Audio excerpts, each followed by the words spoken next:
الله الرحمن الرحيم. يا أيها المزمل قم الليل إلا قليلا نصفه أو انقص منه قليلا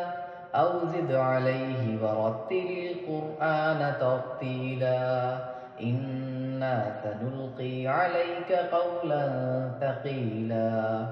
إن ناشئة الليل هي أشد وطئا وأقوم قيلا إن لك في النهار سبحا طويلا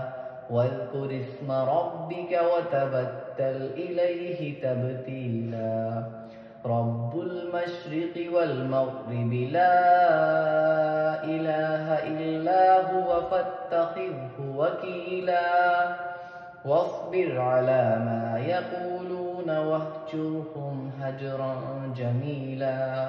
وذرني والمكذبين أولي النعمة ومهلهم قليلا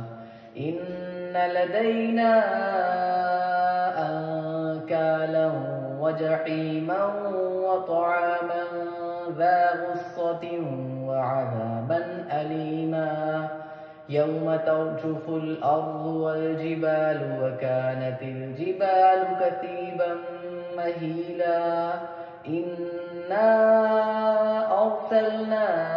إليكم رسولا شاهدا عليكم كما أرسلنا إلى فرعون رسولا فعصى فرعون الرسول فأخذناه أخذا وبيلا فكيف تتقون إن كفرتم يوما يجعل البلدان شيبا السماء منفطر به كان وعده مفعولا إن هذه تذكرة فمن شاء اتخذ إلى ربه سبيلا إن ربك يعلم أنك تقوم أدنى من ثلثي الليل ونصفه وثلثه وطائفة من الذين معك والله يقدر الليل والنهار علم أن لن تحصوه فتاب عليكم فاقرؤوا ما